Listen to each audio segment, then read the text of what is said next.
Bonjour à tous, alors vous avez été super nombreux à me le demander. Ça y est, c'est le jour J, je vous explique aujourd'hui comment installer une webcam sur Klipper et Mainsail. Alors avant de lancer la vidéo, n'oubliez pas de vous abonner à la chaîne, d'activer la petite cloche, comme ça vous aurez toutes les nouvelles vidéos en temps et en heure. Sachez que c'est très important de le faire puisqu'on a des gros projets qui arrivent sur la chaîne, notamment pour fêter le premier anniversaire de cette chaîne. Donc voilà, n'oubliez pas de vous abonner et n'oubliez pas de mettre un petit pouce bleu sur cette vidéo, comme ça augmente le référencement et je vous souhaite un bon visionnage.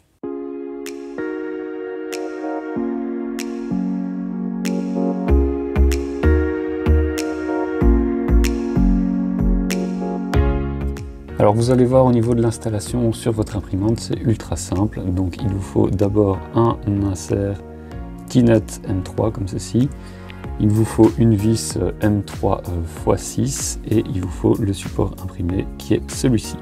Vous mettez la vis dans l'emplacement prévu pour et ensuite vous venez visser la vis dans le T-Net. Alors ne le serrez pas trop fort dans un premier temps parce que ça va vous permettre d'ajuster en hauteur le support de la caméra, donc voilà, plus ou moins au niveau du plateau. Et ensuite, vous venez serrer définitivement la vis. Ensuite, une fois que c'est fait, vous prenez votre caméra, vous glissez le câble comme ceci, et ensuite vous glissez la caméra vers le bas, comme cela. Voilà, et ensuite le câble, vous faites en sorte de le passer donc comme ceci entre la plaque du bas et le profilé aluminium qui est sur l'avant de votre imprimante. Et ensuite on se retrouve pour voir comment ça se passe l'installation au niveau du Raspberry Pi. Alors on se retrouve en dessous de l'imprimante, donc au niveau du Raspberry Pi. Alors vous allez voir, c'est super simple aussi puisque on a ici la nappe de la caméra et on vient simplement la mettre dans ce port là. Alors donc ce port, pour l'ouvrir, vous avez simplement ici à tirer dessus, donc comme ça vous avez le petit plastique qui libère la place. Ensuite vous venez simplement mettre votre nappe et puis ensuite vous tenez l'ensemble et vous rappelez sur le plastique des deux côtés et donc voilà, votre câble est bien sécurisé, il ne bougera plus. Alors petite note, attention à ne pas vous tromper, ce n'est pas ce câble là puisque ça c'est le câble pour l'écran, c'est écrit dessus display, alors que celui-ci c'est écrit caméra, donc c'est bien celui-ci pour la caméra du Raspberry Pi. On se retrouve donc maintenant sur notre PC et on va utiliser un plugin pour Mainsail. Donc ce plugin, ça s'appelle Crow's Nest. Ça se passe donc sur mainsail-crew/Crow's Nest sur GitHub. Donc je vous mets évidemment l'adresse en description de la vidéo.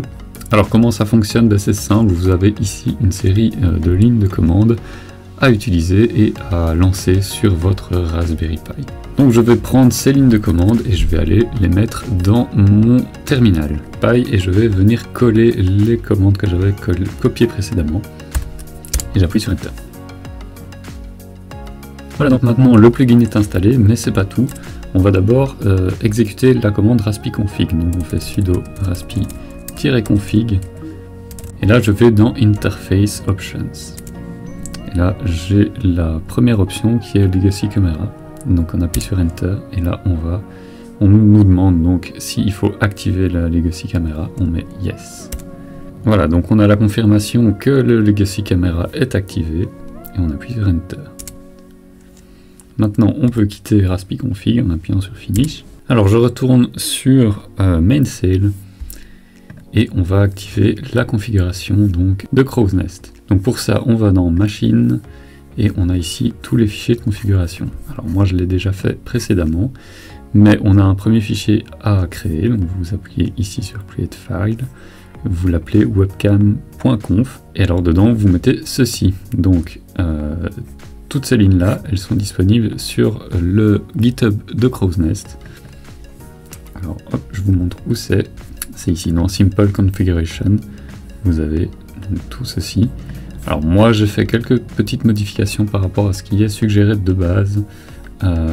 C'est-à-dire ici la résolution de la webcam que j'ai augmentée à 1296 x 972 et les FPS que j'ai maxé à 15 FPS maximum pour éviter de surcharger le réseau. Une fois que vous avez entré ceci dans votre fichier webcam.conf, vous faites un save and close. Maintenant vous allez dans moonraker.conf et alors vous allez rajouter les lignes suivantes. Donc c'est ici au niveau de webcamd, donc update manager webcamd. Ces lignes là encore une fois elles sont disponibles sur le GitHub, elles sont disponibles un peu plus haut, donc c'est ici update manager webcamd, git repo, etc., etc. Vous prenez celles-là, vous les mettez directement dans moonraker.conf comme ceci. Ensuite, vous faites un save and close. Maintenant qu'on a fait ceci, vous allez simplement redémarrer votre Raspberry Pi. Donc vous allez ici sur le bouton et vous faites reboot. Et on se retrouve juste après avoir fait ça. Ensuite, une petite chose qui n'est pas forcément obligatoire selon votre système que je vous conseille de faire, c'est d'exécuter la commande suivante. Donc c'est sudo systemctl enable webcamd.service. Alors simplement parce que je sais que tout le monde n'est pas sur Mainsail OS. Donc en faisant cette commande là, vous êtes sûr et certain d'activer le service webcam au moment du boot de votre machine. Donc sans ça, vous n'êtes pas sûr à 100%. Voilà, alors maintenant qu'on a redémarré, on va simplement dans les paramètres de Mainsail. Donc ici, vous allez ensuite dans les webcams et vous faites Add Webcam. Alors si tout va bien, vous aurez ici un aperçu de votre webcam qui vient d'être configuré et installé sur votre machine. Donc vous avez simplement à noter le nom de la webcam, donc dans mon cas je vais mettre plateau vu que c'est la caméra du plateau, et vous faites ensuite Save Webcam. Et donc le fait d'avoir configuré la webcam permet de l'avoir ici dans l'interface de Mainsail. Alors si comme moi vous utilisez régulièrement Mainsail sur votre smartphone, vous verrez que de base la caméra ne s'affiche pas. Donc si vous voulez l'activer, vous pouvez aller dans les paramètres, dans Dashboard, vous cliquez sur Mobile et vous cochez la case Webcam. Ensuite vous pouvez fermer et là maintenant vous avez la webcam qui est activée sur votre smartphone. Alors je vous donne une dernière petite astuce, ça va vous permettre d'ajouter d'autres webcams si jamais vous le voulez. Donc pour ça, vous allez ici dans Machine Config, vous cherchez la configuration webcam.conf, et donc vous avez ici la section cam 1 que vous pouvez dupliquer et mettre à la suite. Vous l'appelez cam 2, vous changez évidemment ici, première chose, le port, et vous mettez 80-81, ça a une importance pour la suite. Ensuite, le device, là vous faites comme vous avez fait pour le premier device, vous allez rechercher dans les logs quels sont les devices qui sont disponibles sur votre appareil.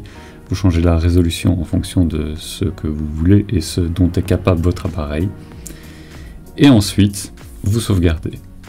Une fois que vous avez sauvegardé, bon ici j'en ai pas branché, mais je vous montre comment ça fonctionne. Vous allez ici dans les paramètres, vous faites webcam, et vous faites ajouter webcam. Et alors ici la différence que vous aurez par rapport à la première webcam, c'est que au lieu d'avoir webcam tout simplement, vous allez mettre webcam 2. Et donc là vous l'appelez, je sais pas moi, top par exemple pour une webcam que vous allez mettre au-dessus. Alors sachez que vous pouvez mettre 4 webcams maximum, donc ça va du coup aller jusqu'à webcam 4. Mais bon honnêtement 2 webcams c'est déjà très bien. Alors si vous cherchez ce que vous devez indiquer dans device ici, donc par défaut /dev/vidéo pour la Raspicam, mais c'est simple, je vais vous montrer comment faire. Vous allez ici donc dans la section machine config files, vous changez config et vous mettez logs. Ensuite vous avez un fichier webcamd.log, vous cliquez dessus et dedans vous recherchez detected. Voilà, alors ici évidemment je n'ai qu'une seule caméra et c'est celle que j'ai configurée sur dev/vidéo0, mais si vous avez plusieurs caméras, vous aurez ici plusieurs lignes avec detected et le type de device qui a été détecté, et ensuite le chemin ici. Donc ce chemin là vous devez l'indiquer directement dans votre configuration. Merci à tous d'avoir suivi cette vidéo, j'espère qu'elle vous aura été utile, en tout cas vu que vous me l'avez demandé, j'espère vraiment. N'hésitez pas encore une fois à mettre des commentaires, mettre des pouces bleus, à vous abonner à la chaîne. J'en profite pour préciser que les commentaires c'est super important parce que j'ai un ratio de vues par commentaire qui est pas terrible.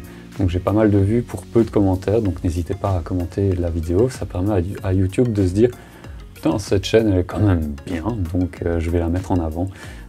Voilà, comme ça m'aide à avoir un peu plus d'abonnements, un peu plus de visibilité. Et donc, je fais un petit teasing pour la suite. Plus de visibilité, ça me permet d'avoir quelques sponsors. Et donc, ça me permet de faire plus de projets sur la chaîne. Donc, merci à tous pour ça. Et j'espère, comme d'habitude, que je vais continuer à faire des choses qui sont qualitatives pour vous et que vous appréciez. Donc d'ici là, je vous dis à très bientôt pour une prochaine vidéo. Je ne sais pas encore laquelle ce sera à piocher dans ma réserve de vidéos que j'ai. Donc voilà, je vous dis à très bientôt. Ciao!